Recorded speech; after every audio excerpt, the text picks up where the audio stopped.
Fantasy football podcast called Living the Stream comes to you each week. Streaming recommendations during NFL season, it's not just tongue-in-cheek. Quarterback, defense, tight end recommendations based on opposition matchup. Here are your podcast hosts, JJ Zacharyson and Danny Carter, living the stream. Welcome, my ladies and gentlemen, to another episode of Living the Stream. I'm JJ Zacharyson, the late round quarterback. My mustache is already falling off. The late round quarterback, and as always, I'm joined by my lovely witch co-host, Denny Carter. Denny, what's going on, buddy? Spooky co-host. First of all, I was hoping that you would say it's a JJ. Because I know I should have. For those not watching on YouTube right now, JJ is dressed as Mario. Who's also, by the way, Mario's last name is Mario. Can we just be honest about that? Because it's the Mario brothers. Yeah. I think.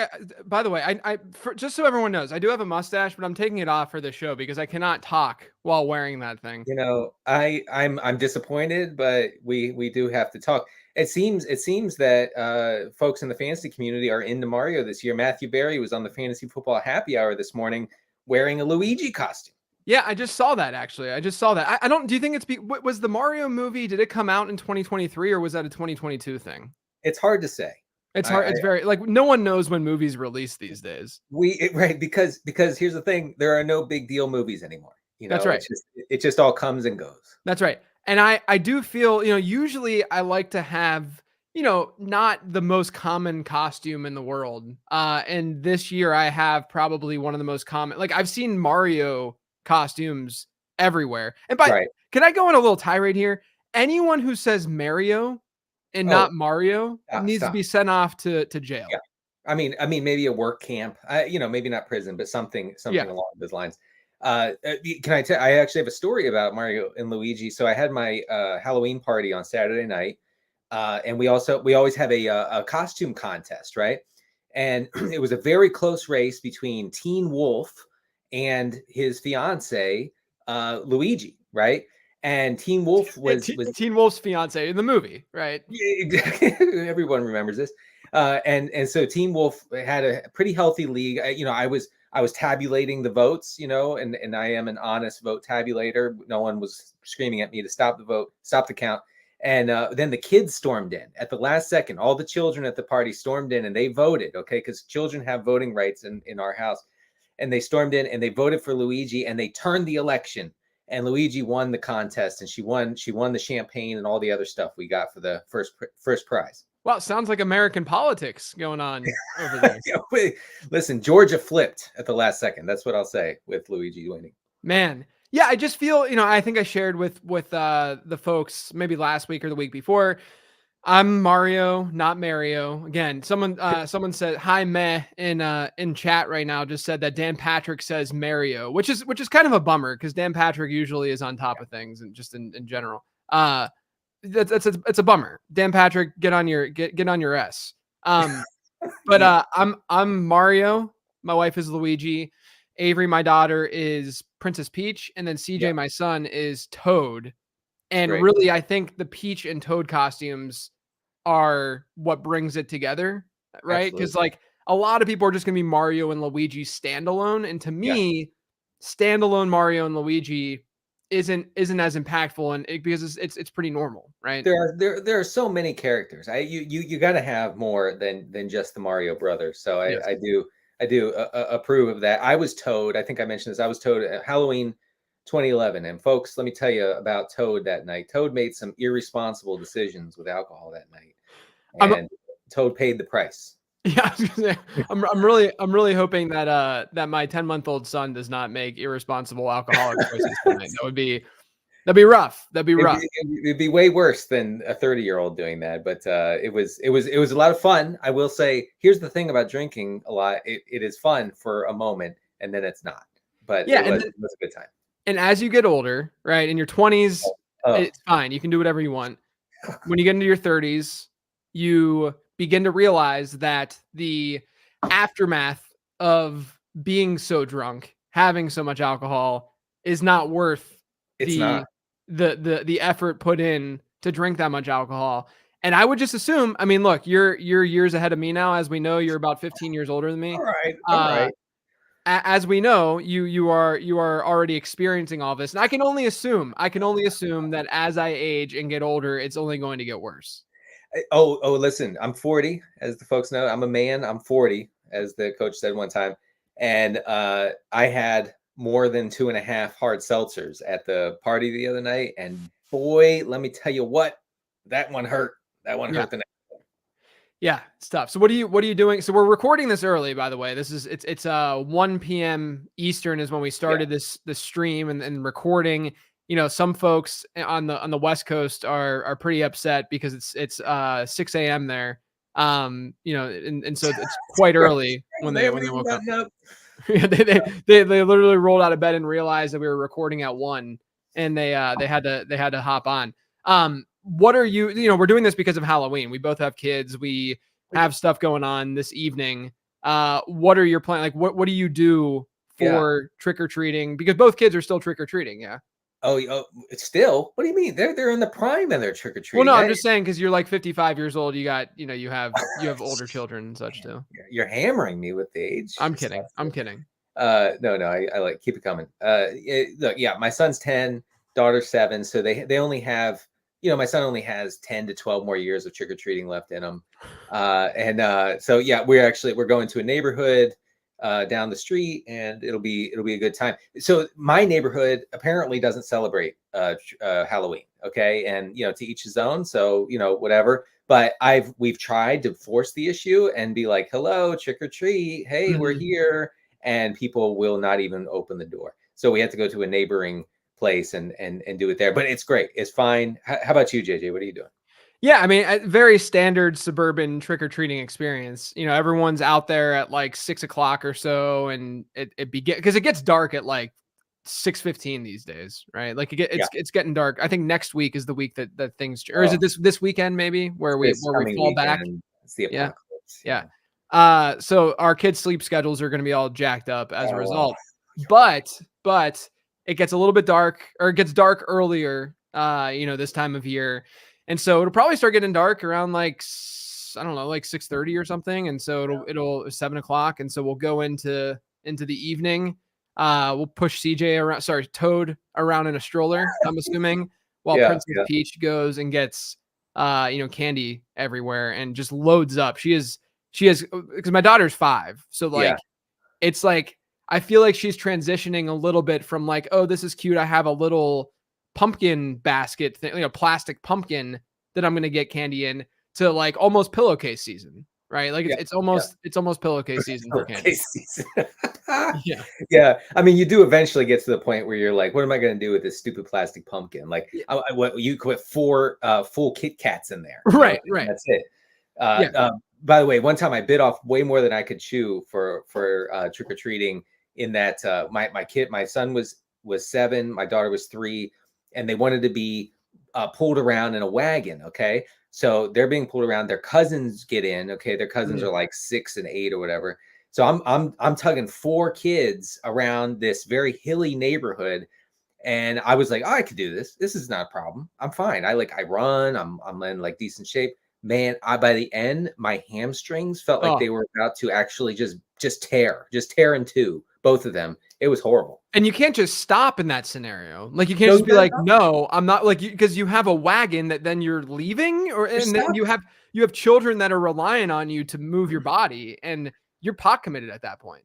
Oh no, yeah, it was either that or I had to call the police to have us escorted back home. You know, those were my 2 options. So I went with killing my hamstrings. Yeah, exactly. I remember growing up, we would do the pillowcase thing, right? I had this neighborhood, it's like 200 house neighborhood, very, very standard suburbia neighborhood, and we had a ton of kids that were my age in the neighborhood, right? And so I grew up with these same boys, you know, throughout elementary school and middle school and into high school. We kind of went our separate ways a little bit more because you kind of just do that in high school. But I remember like we would have like a clan of like 12 of us, right? Every Halloween.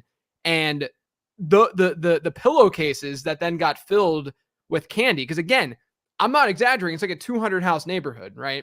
So we had a lot of candy in these pillowcases. They were like weapons by the end of the night. The You're right. pillowcases. Right. You could go to the hospital if you get hit with it the wrong way. Oh yeah, 100%. And you would just, it'd be just like, imagine what Santa Claus has to deal with. I mean, it's crazy. 'Cause I remember being 8 years old, just sprinting from house to house and having that sack, And you're gassed. over my shoulder. Yeah, it was ridiculous. It's crazy. Yeah. I do have news about Santa Claus, JJ.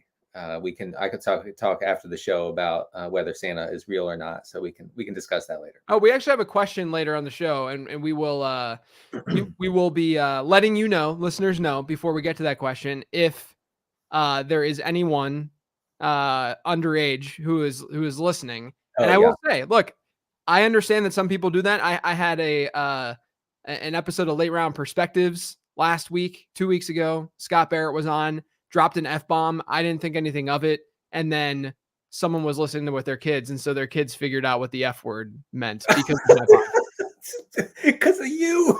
Yeah. They figured out what it meant to, I don't know. I mean, they heard the word and I felt really bad, like legitimately. I'm not trying to but it didn't cross my mind whenever, I published the show. I don't know, man. I don't know if we're responsible for shielding children from the F word. I still have guilt though. You know how I am. I'm going to feel guilt over something like that. I mean, I get it. I get it, but man, that's not our job to be like, I'm going to make sure your kid never hears a curse word. Yeah. Look, I don't just fully disagree with that, but I have set a precedent about how my show is sort of done and the things that I say on my show. And, it's like if you turned on imagine turning on Bluey and hearing the F word. Wait a second. Wait, this is not the same. That's not the same thing. Although I will say, I do appreciate the Bluey episode where the parents are hungover. Have you ever seen that one? Yes, I have. It's a great learning experience. I actually, because Eleanor was like, "What's wrong with you?" the other day on Sunday morning, and I was like, "Remember that episode of Bluey?" And we went from there. Do you think that Bluey, really quick, do you think that Bluey has to be, because like my wife and I have decided over the last 4 years that we are going to be a family costume family. And 2 years ago we did Peppa Pig. Last year we did Encanto. This year we're doing Super Mario. Do you think that Bluey, in that category of family costumes with toddlers / kindergartners, is the most common of all of them? Oh, I don't know. I've never seen a Bluey costume. I've seen a lot of Bluey, because you can go, I don't want to say lazy, but you don't have to dress up. You can just put a bodysuit on, or you can just put it doesn't have to be, it can just be a color, right, that you're wearing, and then you can wear a little ears, right? You don't have to go that's what we did for Peppa Pig a couple of years ago. Last year, I don't think anything's going to top last year for us with Encanto, though. I was very, very proud of our Encanto costume. That's a great idea and unique as well. Yeah, right. Anyway, let's look at what happened in week number 8. We had Derek Carr as basically our lone streamer last week. We could have had someone make a really cool graphic of Derek Carr, the lone streamer. The last streamer. Yeah, last week. But he scored 18.3 points. He came through. Baker Mayfield, we talked him up a little bit towards the end about how Buffalo's defense banged up. They're not performing as well. He actually scored 21.4 fantasy points in that game, which was kind of shocking whenever I looked back, because I didn't feel that way, as the game was going on. Jimmy Garoppolo, though, mamma mia, he had 4.2 points in that game. Gardner Minshew, 14.8. I mean, Derek Carr was our main streamer, so he came through. The other guys were okay enough, actually. It's just Jimmy Garoppolo who really was not good. Michael Mayer, also not good because he played on Jimmy Garoppolo's team, 2.9 points. Dalton Kincaid, though, 17.5. Taysom Hill, 22.5. That was with Juwan Johnson playing, too. Trey McBride, sorry. McBridge. Yeah, 25.5 PPR points for Trey McBridge. Good Lord. Oh, my God. He did. We'll talk about him later, but that is very exciting. Yeah. Green Bay Packers, 5 points. Atlanta Falcons, biggest disappointment of the week defensively, I think. They only had 3 points. The Chargers had 9. The Texans had 7. The Titans had 8. So overall, though, I mean, the defenses that we talked through and talked about really weren't that bad last week. So overall, I'd probably give us an 8 out of 10 last week. I think it was a pretty strong one. Yeah, that's fine. Michael Mayer, by the way, when he wasn't making headfirst tackles on special teams, actually had a pretty decent route rate last night against the Lions. So he had that going for him. Yeah, he at least had something. All right, let's move on to week number 9. I can't believe it's week 9. We are over halfway there. I know. That's good because we're gonna get pretty drained here quickly. Are you feeling good mentally and physically right now for this being football season? Yes, except for I have a sty in my left eye. I don't know Wow, if is you that can from see it. is that a COVID a post-COVID thing? Is it? I don't I don't know. know. Someone got to Google it for us. But, oh, I'm sure. Listen, if you Google sty plus COVID, you're going to come up with 15 things that say sty's increased 69% with COVID or whatever. So yeah, sure. But this one hurts like an MF. I'll be honest. Yeah. Guys, I'm not gonna lie, right now recording this hat is so tight on me, I think my head's gonna explode. I really feel like something's gonna happen here to my head. So let's get through this freaking show. It's week 9. You cannot take it off. You stop that. I won't. I might pass out, but I will not take it off. All right, Denny, week number 9, give us a quarterback streamer. I will as soon as I get to All right, I'll start. I actually have 2. I'll start. Yeah, go ahead. Because I have 2. We're going back to Derek Carr, Denny. Yeah. Derek Carr, I remember whenever we first started streaming him a couple weeks ago, I mentioned like he has a really good stretch of games, and this is yet another game where he could perform. They get Chicago this week.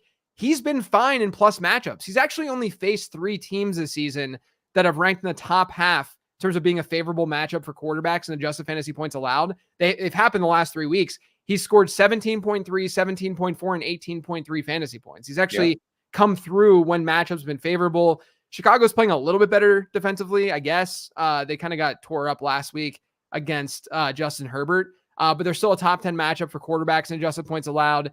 The Saints this week, Denny, a 24.25 implied team total according to FanDuel Sportsbook. That's top 5 across the league. So I think Derek Carr is just a really solid play this week amongst a position that is just dying. I mean, quarterback, like I had Will Levis as a 15 transactions ad this week. I heard, yeah. And I only said that because the position's just gotten so brutal. You might as well just throw that dart. I don't think that he's really a play. Like you can't really like confidently trust him over a player like Carr this week per se.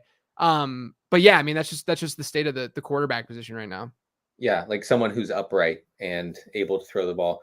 Yeah. And breathing oxygen. Yeah. By the way, Derek Carr without Taysom Hill would actually have a ceiling, but unfortunately Taysom Hill, listen, the Saints are dead set. I've watched the film. I've looked at the stats. The Saints are dead set on increasing Taysom's package in the red zone. We're going to see a larger package as the weeks go on. All right. I have Gardner Minshew against Carolina. PFF grades the Panthers coverage unit as the 6th worst in the entire league. Carolina is a pretty good matchup just overall, offensively, defensively, however you want to say it. Carolina is allowing 3.8 red zone possessions per game. That's the 4th highest rate in the league. Also, this game might have some kind of sneaky fantasy upside. Indianapolis and Carolina are both top 6 in offensive snaps per game. So we could maybe see a back and forth type thing where both teams log a lot of snaps. And, look, Minshew leads the league in turnover worthy plays over the past 3 weeks, like by a long shot. But so you know what you're getting. Like you're getting a volatile play, a guy who will make like the most ridiculously dangerous throws ever. Did you see his throw to Ogletree last week in the back of the end zone? Yeah. Okay, like there are like maybe like 4 quarterbacks in the league who would attempt that throw. Right. Okay. Right. And Minshew's one of them, even though Minshew doesn't have a great arm. Okay. Like but he still just lets it fly. So you know what you're getting. A little bit of this, a little bit of that. Yeah. I don't have the stat in front of me. Okay. I tried to put my mustache back on. It's not happening. I don't have the stat in front of me, but I'm pretty sure there's something absurd when it comes to overs hitting in Indianapolis Colts games this year. They've hit at a really absurd rate, basically. Right. And so it's another reason to kind of aim for Colts games in general is because, the market's going to say one thing, but they've generally outperformed that expectation. I'm going to go to Baker Mayfield. I think Derek Carr, probably Gardner Minshew are better options than Mayfield this week. This is probably not the best game environment against Houston, but Houston is the 12th best matchup for quarterbacks. I do also think that we have to worry a little. There's some really weird touchdown regression stuff happening across the league with some teams. Like the Buccaneers have scored 11 offensive touchdowns this year. 10 of the 11 have come through the air. Denver, I think, has 17. This is off the top of my head, so I could be wrong. 17 offensive touchdowns. Only 1 of them have come on the ground. Minnesota, same deal. They just have more. They scored their first rushing touchdown last week. but they have just more touchdowns than even Denver scored. So there is going to be some regression coming for Baker. And so I am a little bit concerned about that. I'd rather go Carr, probably rather go Minshew than Baker this week. But I still think Mayfield could be, in that QB2 range. Sure. We'll go with that. All right. We're on to tight ends. Yeah. All right. I'll start. We have Taysom's increasing package against the Bears. It's a good matchup for everyone on the Saints, basically. So Juwan Johnson was back last week. We talked a little bit about how that would affect Taysom Hill's role in the Saints offense. And it did. He only saw one target, caught it for 12 yards, 32% route rate to 55% route rate for Juwan Johnson. So just kind of expect that. But he's still seeing the green zone carries. He has 10 green zone carries on the season. And like I said, the Saints seem pretty committed to that as kind of a mainstay of their red zone offense. So I do think that Taysom, I don't know, easily a top 10 play, right?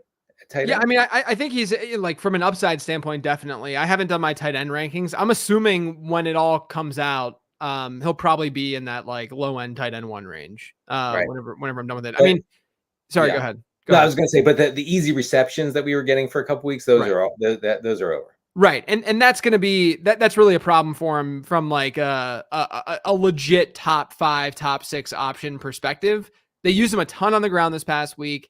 His route participation, the good news is that his route participation didn't drop below like week 5 levels. Like he went back to like a role where he was still running some routes, that 30 to 40 percent type range, 45% type range. And so that's good that he can still maybe see some catches, but it's not going to be like the, 8 targets that he might have seen without Juwan Johnson. I'm going to go to Luke Musgrave. And I know that people are sick of hearing about Luke Musgrave. I'm not trying to sell him as like this super high ceiling play. I don't have high hopes for him per se, because this offense is miserable. But he's seen his route participation hover that 65% range over his last 3 games. And this is really about the matchup. The Rams have been really bad against tight ends this year. They're allowing the second most adjusted points per game to the position.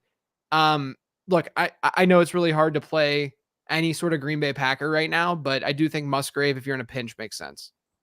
I heard your thoughts on Jaden Reed as well on the Late Round podcast. And yeah. Totally agree. Yeah. Yeah. Look, I'm a Reed truther, from draft season. I really liked him more than consensus. He was like back in like March, the fantasy community didn't realize that Jaden Reed might have gone high, might have ended up being a day 2 pick, like back in March. He was kind of an afterthought. And I was like, one of his comps in my model is Stephon Diggs. Maybe this could be something. And then he ended up going in round 2. And then it's just been rocket ship emoji since then. He's been low key, like for a rookie wide receiver, not a bad season for him so far. Yeah. No, I like him. If it were a better environment, I would like him a lot more. Yeah, he'd be great. Yeah. Unfortunately. Nevertheless. Anyway, Jonnu Smith, he is still playing. He had 1 target last week, but hey, folks, this is cold comfort. He still ran more routes than Kyle Pitts last week against the Titans. It was not Jonnu revenge season against the Titans, unfortunately. The Falcons are still targeting the tight end position at the league's highest rate, which is 35%. So we can expect that.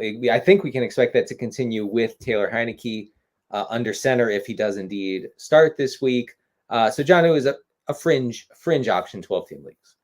Is there anyone more smug than Arthur Smith? No. Like no one on planet Earth.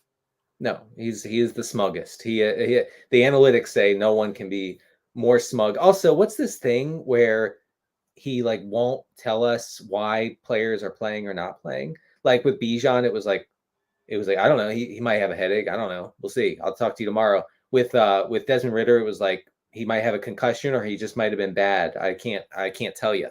Right. Like you can't do that. The league needs to step in here. The obviously there's no media that reports on the Falcons, so we have to have the league step in and say, Arthur, you cannot lie to the public about why you're playing or not playing these guys. And here's the thing that really, I had to look at my phone really quick to because I couldn't remember the exact phrasing, but he called when reporters just a couple of weeks ago were asking him about potentially benching Desmond Ridder, which is a very, very valid question to ask when your quarterback is playing the way that Desmond Ridder is playing. When you include turnovers, Desmond feels like every time they're in the red zone, Desmond Ridder fumbles like every single time. And so, Yeah. so reporters ask him a question and they say, is Desmond Ridder going to be benched? And you know what his response was? He said that they're just part of toxic groupthink, right? This was 2 weeks ago. And guess I what? know. Guess what? Now, sorry, if you can hear my dog barking in the background, it's because we have a guy cleaning gutters at our house right now. And I think he just rang the doorbell and now the dog's going nuts. But by the way, before I kind of buried the lead, but I didn't realize he was coming and I answered the door wearing my Mario costume. I'm not crazy. I promise you, I'm not insane. But anyway, he calls it toxic groupthink, right? About benching Desmond Ridder. And now there's a question that he might, like, he actually might bench Desmond Ridder in week 9. Like, it's so annoying. It's so obnoxious. Like, I am so, and I'm so sick of the people defending this guy. Like, get out of here. It's only Falcons fans. It's like you can say that we don't know the players as well as he does, how he's going to use these players, all that kind of, or, you know, that he understands it better than we do. That's fine. We can still say he's a dick. Like, we can still say that he's a annoying human being. But anyway. All right, let's move on. Our friend Neil Dutton actually has a metric for Arthur Smith: smugness over justification. SOJ. We need to work that in. Yes. Yeah, I like that. All right, I'm a little bit thrown off because my dog Henry's just been going ballistic. All right, the last tight end, if he's still available in your league, please get him. He's still available in like 80% of Yahoo leagues. Get him, like, spend up on the waiver wire if you didn't get him last week. Trey McBridge. I mean, my goodness. He saw an elite snap share last week without Zach Ertz. We've seen this Arizona offense use their tight ends obnoxiously almost throughout the season. Zach Ertz was incredibly inefficient and was still getting fed in that offense. He still had like 20% target share before he got hurt. But McBridge comes in, sees a 38.9% target share in that game last week against Baltimore. That target share was the highest single game target share of any tight end this season. So young player, good prospect. You don't want to leave that kind of talent / volume and opportunity on your waiver wire. I know he gets Cleveland this week. It's not by far, but it's the worst matchup in adjusted points allowed to tight ends. That doesn't really matter to me because if he sees that kind of work, he can still be viable.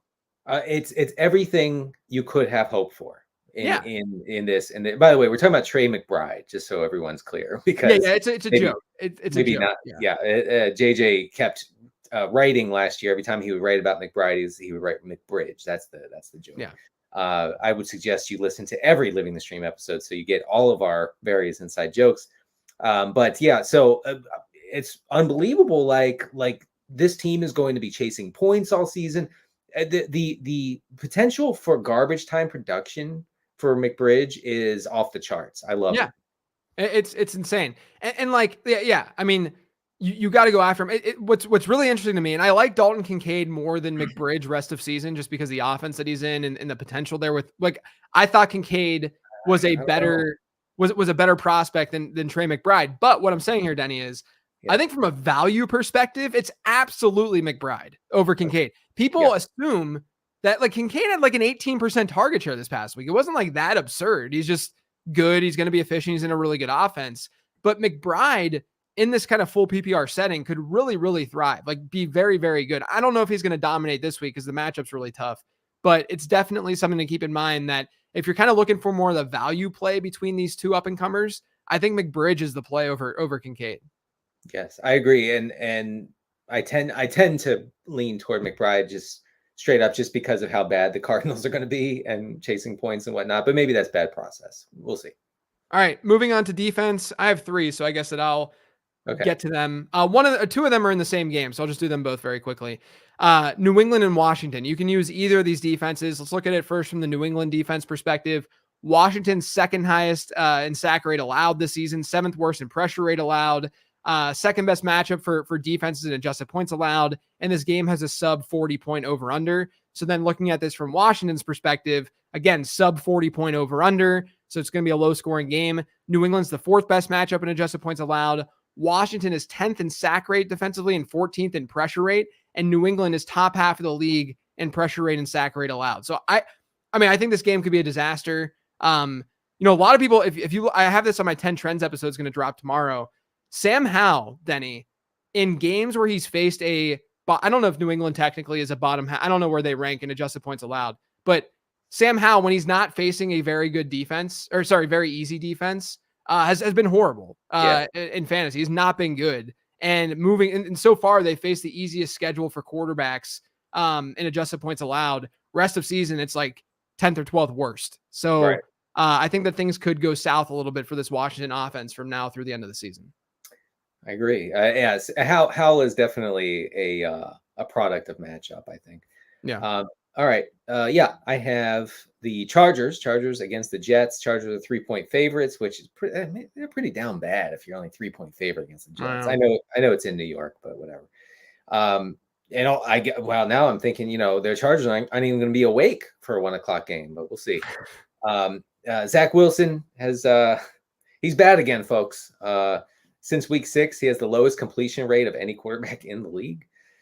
Which is just tremendous after he seemed to have gotten rid of the yips. Well, the yips are back, apparently. Chargers are 7th in sacks and top 10 in pressure rate, and Zach Wilson pretty much folds under pressure. So we could have that going for us if you stream LA. And then there's also, Denny, the Atlanta Falcons defense, which I know burned you last week. I get it. But I feel like process-wise, it was fine last week. I'm not really that upset from a process standpoint. This is definitely another process play. Atlanta's below average in pressure rate and sack rate, but they can stop the run relatively well. They get Minnesota this week. Minnesota's likely starting Jaren Hall. It sounds like, because Nick Mullins is still on IR for at least another week. So I don't know how they go to someone else and not let the rookie kind of show off. Maybe Atlanta screws up in back-to-back weeks. Maybe they just get destroyed by a decent enough rookie prospect to one who's a day 3 guy in Hall. But I'm gonna count on Atlanta coming through this week. They're at home now. They're 4.5-point favorites. As a result, Minnesota's team total 16.5 for this game. Good so grief. I think just from a process standpoint, Atlanta makes tons of sense. Oh, man, I was so excited about Jordan Addison, and now I have nothing. Oh, I have more Jordan Addison than his mother. I mean, it's over. It's over now. And we know that his mom grinds best ball. So yeah. It's over. It's over for Justin Jefferson, for Hawkinson, for everybody. It's just over now. It just stinks. There were a few quarterback injuries. Can we talk about this? Kirk Cousins is now likable. I'm starting to see that. The PR is definitely working. Yeah. Kirk Cousins goes on that quarterback show, and he's balling out this year. He's having his best season. And the Vikings started to really come together defensively, and they're playing better defensively, and things were really pointing up for that team. And I think that people actually feel pretty bad for Kirk Cousins, which 2 years ago people would be celebrating in the streets for a torn Achilles. Yeah. Oh, God, jeez. I don't say that I would. I'm saying that's how rabid and insane fans are. You're right. By the way, I listened to Kirk Cousins, a whole interview before the games on Sunday. I think it was on Fox, where he talked very earnestly about Creed, the band Creed. Yeah. And so I thought it was like an inside joke type thing. No. He loves Creed. No. Bro. JJ, this guy is dead effing serious about Creed. He's and also he's a little bit offended that everybody only knows the Higher song, the song titled Higher. He keeps saying, every time I see him talk about that, he goes, but they have more songs. They have more great songs. They have more hits. And he's begging people, please listen to the Creed deep cuts, man. Yeah. And I'm like, Kirk, you have got to be kidding me right now with the Creed stuff. But I gotta tell you, man, as a nerd myself, as someone who likes stupid things like certain video games and stuff like that, I really appreciate Kirk Cousins for just being himself, being the Coles wearing suburban dad, right? Playing amongst these like unbelievably cool guys in the NFL and doing what he's doing. I think that Kirk Cousins is a likable person. I really do. I think that he's done a great job with his image and the way that people viewed him. I think part of it, though, the main reason why people like him now and are feeling sorry for him now is because he was playing better. That's As really long, the reason. yeah, as long as he shuts up about politics, I think he can be okay. Someone just said JJ and Denny trade happened. Josh Dobbs to the Oh, Vikings let's per Ian go. Rappaport. Let's go. We're alive. We're back. Look, it was Jover and we are Barack now. Okay. We are all the way back. We're all the way. We have Addison is live. Jefferson's live. Everyone's live in this offense. Man, and people are saying it's true. I'm not. I mean, look, we're really relying on the people. They could be completely trolling us right now. Oh no! Stop it! Which would be messed up. Are you kidding Denny, me? I can look it up as you talk about the final defensive stream. Oh, that's completely rattled. Yeah, Giants against the Raiders. Look, I mean, Jimmy G is terrible. This Raiders offensive line is really bad, as we saw last night. Let's see, could be a sack-based floor. Giants are pretty good at pressuring the passer, and the Raiders are giving up the 10th most sacks. They've also given up a league-leading 14 interceptions. So get the Giants if you can't get the other guys. Yeah, it's confirmed. Tom Pelissero was the one who reported it.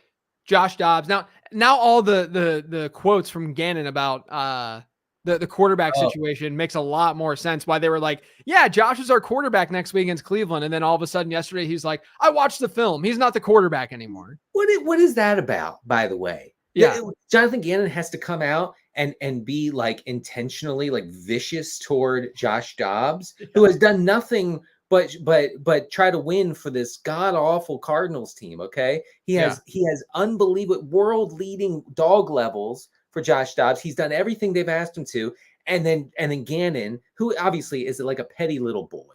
He's just a you know. I'm trying not to get too fired up and say something I regret. So he's petty and he's a little boy. That's what I'll stick with. And he comes out and says, I watched the film and we're benching Dobbs. You're not benching Dobbs. You're trading him. And you knew that. He knew that. Right.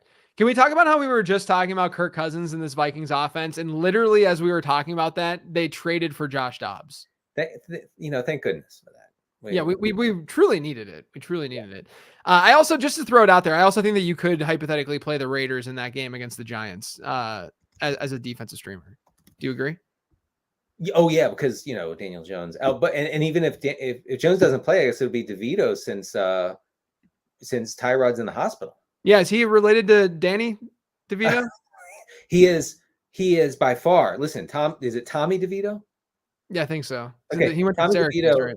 is by far the most aggressively Italian player in the history of the league. Yeah, I think you might be right. Yeah. I mean, this guy's more Italian than Mario. Okay, he walks around with a white tank top and a gold chain that says TD. It stands for two things: Tommy DeVito and touchdown. So what about Ben DiNucci? Oh, yeah, but okay, yes, the name is aggressively Italian, but I don't think that his persona was. I mean, Tommy DeVito could actually be eating like gabagool on the sideline. Right. Okay, I got you. All right, to recap, you have both the Giants and Raiders. I guess I should add the Raiders just as an aside. The Chargers, the Commanders, the Patriots, the Falcons. You got McBridge, Musgrave, Jonnu, and Taysom, and then at quarterback you have Carr, Mayfield, and Gardner Minshew. I'm assuming that Josh Dobbs is not going to be able to really play this week. So maybe he does. I mean, look, didn't he essentially do that for Tennessee last year whenever they had that Thursday night game where he just kind of like stepped in and balled out. Like Josh Dobbs is awesome for the record. Talk about another guy who's like an astrophysicist, right? Like this genius. And or is that what he does? Something like that. And who are you talking about? Josh Dobbs. I didn't know that. He's cerebral, like he's so smart. Yeah. Oh, okay. Wow. Yeah, he's got like a crazy background in like I don't think it's neuroscience. I think it might be more like astronomy related, like science and stuff. Whatever. Yeah, he's smart. He's smart as hell. Physics. Yeah. But yeah, like he maybe he steps in and plays. If he plays, it's a downgrade for the Atlanta defense, for the record. Like I would much rather play Atlanta's defense against Jaren Hall than Josh Dobbs, but Atlanta I think still works in this environment, like given the situation. Yep. Let's go. All right. Let's get to the questions from Twitter. First one is from @theotherhensley. Okay. So this is not the Hensley that everyone knows. It's the other Hensley. The other one. Yeah, I got you. Right. My son has a peanut allergy.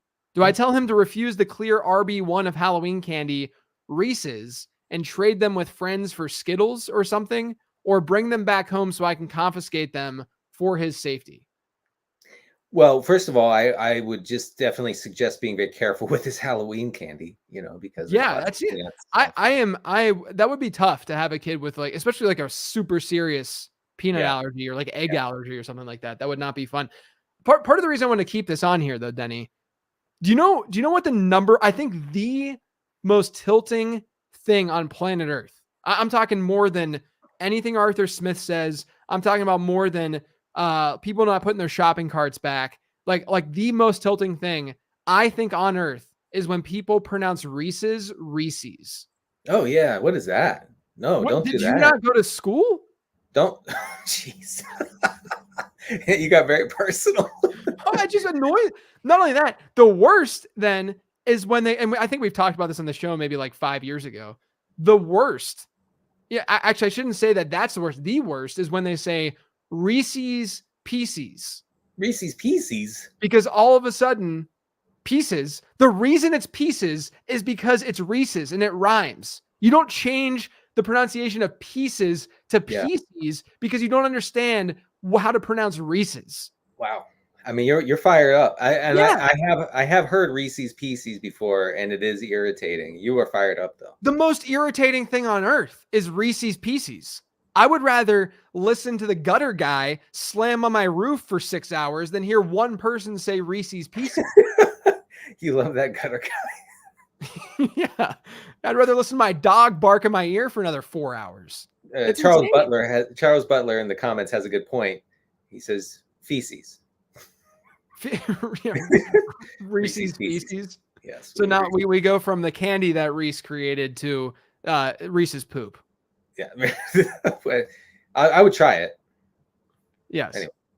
Anyway, next question. Yes. At Stairway to Evan 17. Who is more miserable? Davante Adams doing cardio while Jimmy G airmails the ball nowhere near him, or JJ eating a bowl of gluten and dairy-loaded pasta? Well, I mean, I can't speak for you, but I'm going to guess you. Yeah, I mean, my misery would probably be a 24-hour misery, whereas his misery is the rest of the season. Is eternal. Are you kidding me? This guy's wasting his final good years with the Raiders. True. I mean, it's Jover for Davante. Yeah, it's really gone south. Like his whole plan of like playing with Derek Carr and all that is really, really not panned out for him. I hope he's making a lot from those Taco Bell ads. I mean, he's making a lot playing football too. So look, I give him credit though, because I don't mean to say this to talk down on wide receivers, but a lot of them are divas. A lot of them are insane divas who want the ball all the time.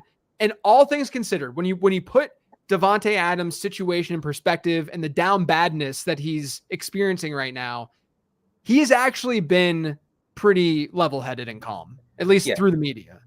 He has. No, you got to hand it to him. You do. He could throw a complete tantrum. I mean, can you imagine? Like Stefon Diggs would have like moved to Mars at this point. He would have gotten on an Elon Musk rocket ship and gone to Mars if he played for the Raiders. One game for the Raiders. One game for the Raiders, who would have been gone. Yeah, but Adams has, he probably goes home to his house and trashes the place because he's so filled with rage. But I mean, he should have had a 30-point fantasy outing against Detroit. Oh, I'm aware. I have him on two. I only drafted him twice this year, Denny. And I play in a lot of leagues. I only drafted him twice. And those two teams are horrendous. Yeah. They're so bad. They're my word. One of them's the LTS Listener League. Yeah. Yeah. I mean, he's been, what is he even a top 20 receiver right now in fantasy? Probably not. I mean, he had a couple like monster games early on in the season and everyone was victory lapping I can't believe you took Garrett Wilson over Davante Adams. And now it's like, well, this is, I don't know about that. Yeah. That's kind of why. All right. Next question at John Football Seed. If you could move one holiday to a different month of the year, what would you pick? I'd move Halloween to June.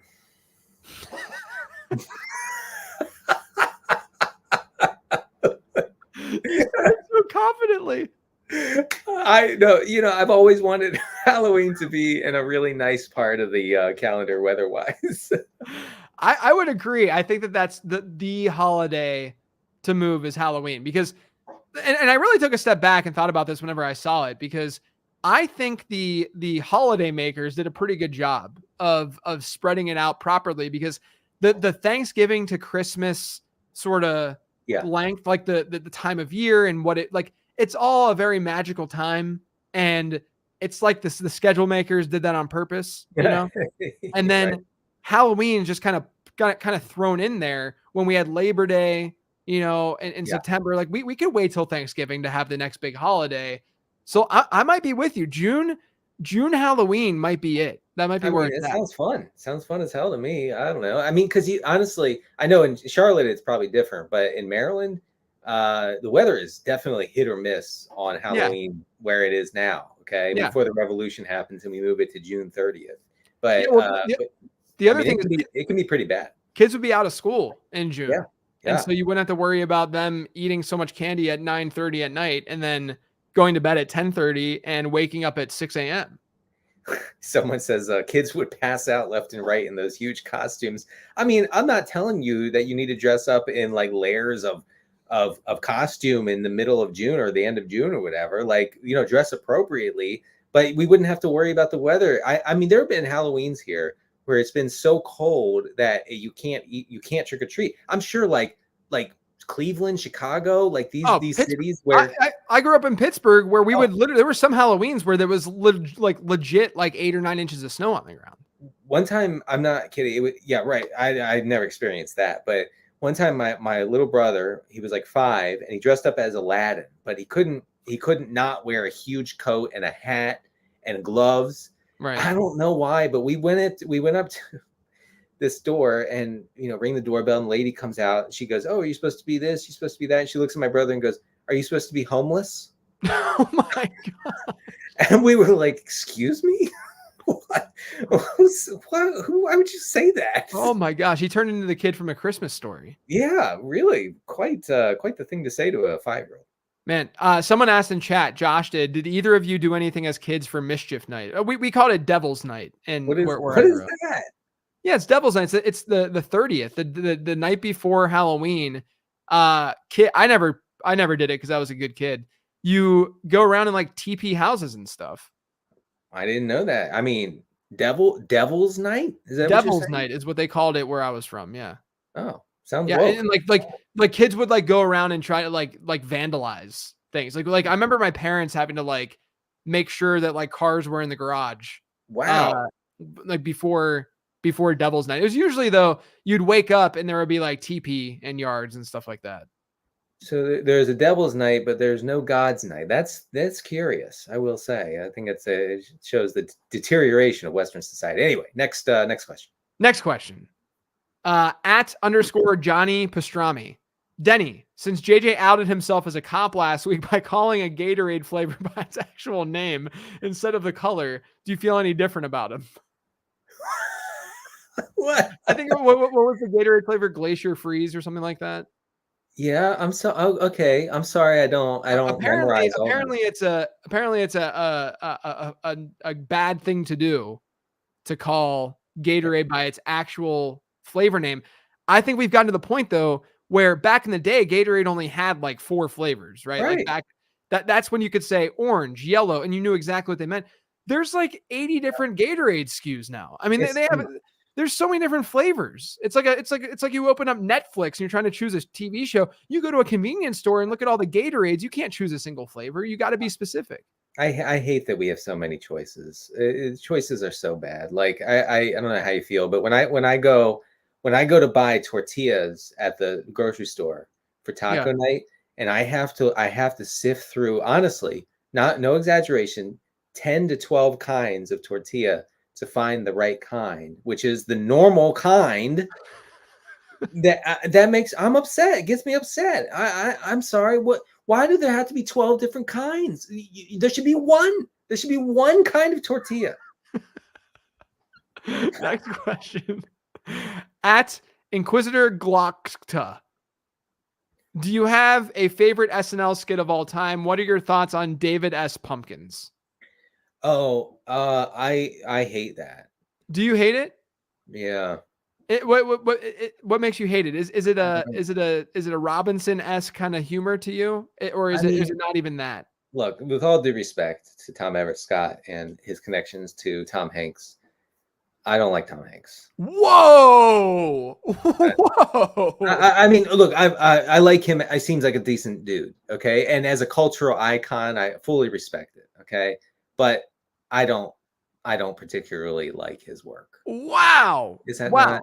Are Why not? you let me ask you this, because there are a lot of people in this camp. Are you a very much an anti Forrest Gump guy?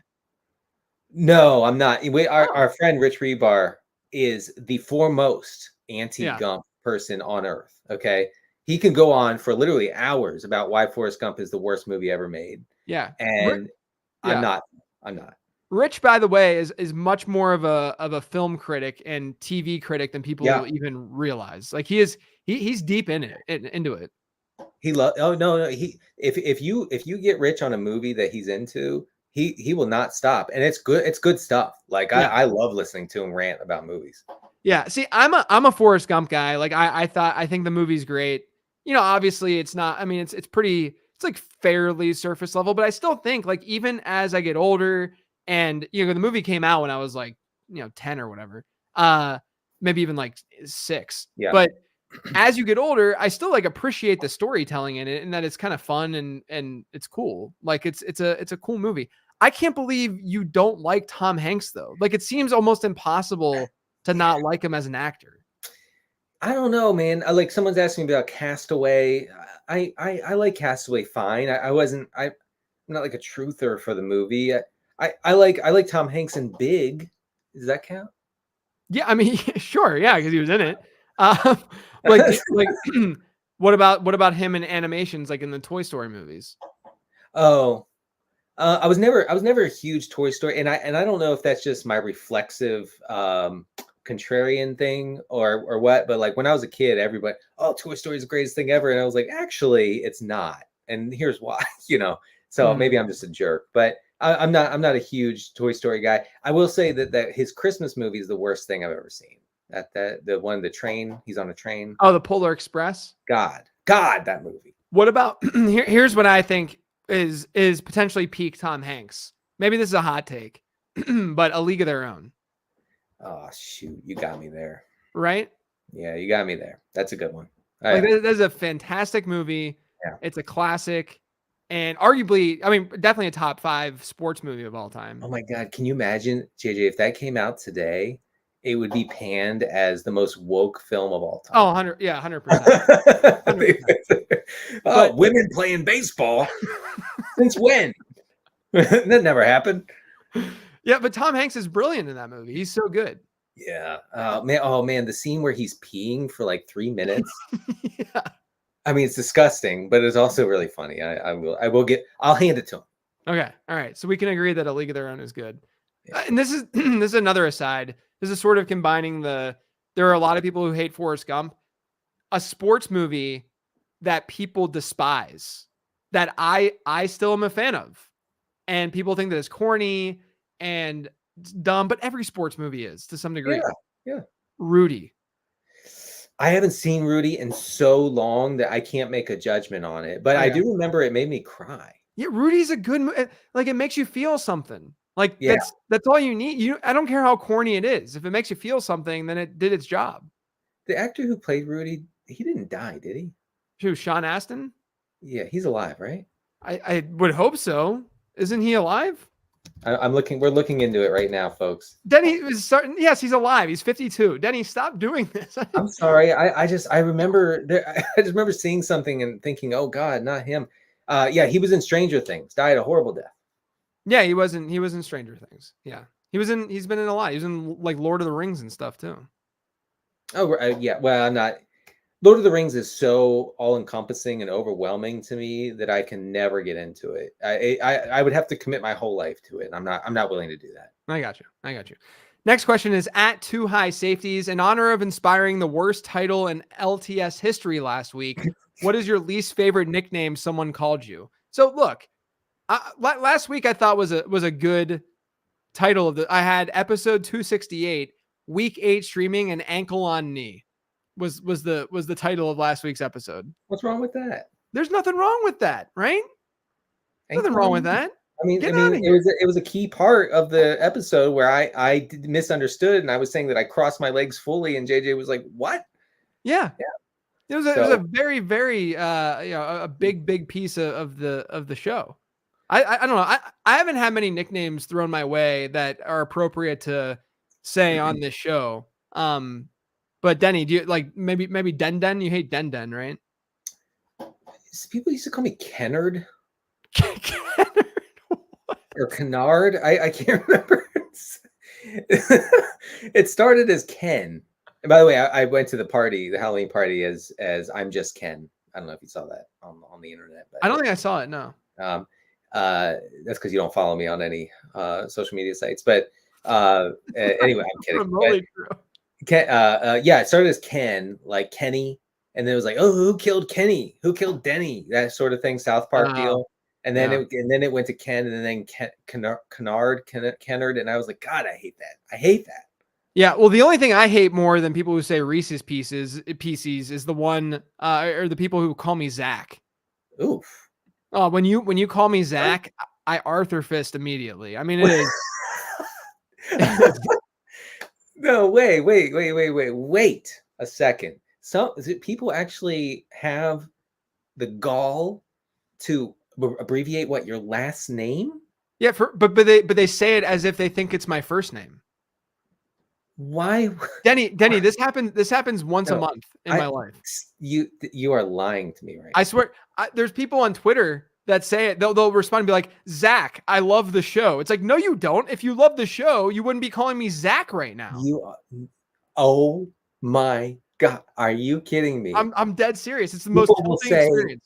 It's Zach, should I start Waller this week? I mean, what? Yeah, they'll say, Zach, should I blah, blah, blah, blah, blah. And I say, I'm not responding to you.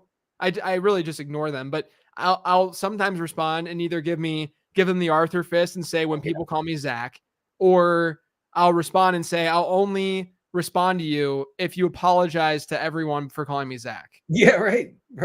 Wow. Sorry. I'm sorry you had to deal with that. That's bad. Yeah, it's rough. Next question is from @BathroomBen. How long after Halloween can you keep pumpkins in front of your house? Neighbor keeps them out until they are rotten. I hate them. 12 hours. Yeah, I think 12 hours is about right too. You gotta throw those things away right away. Yeah, I mean the night of November 1st, those things got to go. Sorry. Agreed.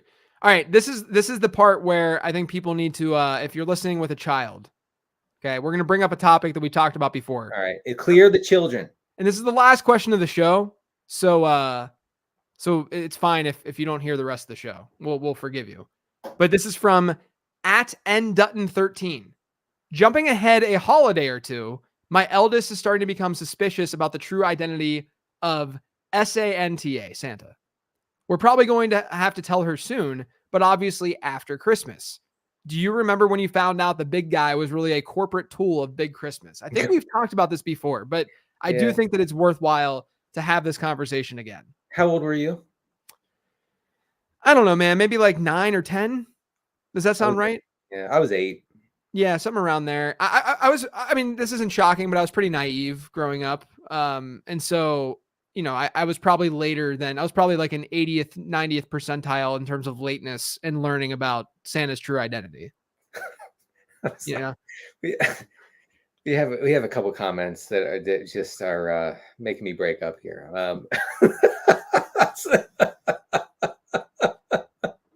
All right. So I desperately wanted to, I wanted to stay up to watch In Living Color one night. And so I pretended. Is this your Santa story, or are you just telling a random story? No. This is Santa. Okay. So this is like a few weeks before Halloween when I was 8. I wanted to stay up. So I was like, Mom, Dad, like after my brother goes to bed, can I stay up and talk to you about something important? And I already knew, like my friends had already been like, yeah, it's all a scam. It's all a corporatist scam. And so I knew, but I wanted to milk the appearance. I wanted to milk it so that I could watch at least 15-20 minutes of it in living color. And I did. And they told me, and I pretended like, oh God, I didn't know. Oh, gee, how could you lie to me this whole time? Yeah. It was all a farce. I was in Uniontown, Pennsylvania, which is like an hour and a half outside of Pittsburgh. It's where my mother grew up. And we were there visiting family, and we were outside. There's a McDonald's. We were at a McDonald's, and we were outside of Gabriel Brothers. You ever go to Gabe's? You know Gabe's? It's like a discount clothing and stuff. I used to get like cheap jerseys there all the time, stuff like that. I got a Ray Bork jersey there once. I got a Jeff Blake jersey there once. Still have them. And I was out there. We were at McDonald's, and it was a very nonchalant. I'm the third kid in the family. They don't care about me. Yeah, Santa's not real. We're literally eating French fries at McDonald's, and I was told that Santa wasn't real. Right, and you immediately started crying and pooping your pants. I think I was okay. I think my reaction was fine because I was prepared. You know, again, I was older and old enough to recognize, to be mature enough about the realization. I mean, at some point you do like come around like, oh yeah. This has to be horse shit. I'm sorry to the kids, man. Yeah. Josh says that I was too busy learning all 90s commercials instead of seeing if Santa was real. Not wrong. And then Paul said, sorry to the guy whose kid got F-bombed and now knows about Santa. We love living the stream, folks. Oh man. All right, Denny. That's it for today's show. Why don't you let everyone know where they can find you? At CD Carter 13 on X, and I'm on Blue Sky, and you can find my regression files piece on NBCSports.com. You can find me over on the Twitter at Late Round QB. You can check out all my stuff over on LateRound.com. Denny, happy Halloween. Enjoy trick-or-treating with the fam. Hopefully we see. Are you dressing up, or are you just going to wear that weird witch hat? I'm going to go with the weird witch hat. Oh, man. All right, everyone. Thanks for listening. We will catch you next week. Thank you for listening to Live in the Stream. We hope you enjoyed the Internet Podcast. Don't forget to subscribe on iTunes now. It won't take long, it's fast. For more fantasy football info, check out LateRound.com and NBC Sports Edge. Hope you come back soon as we share about the teams and as we live in the stream.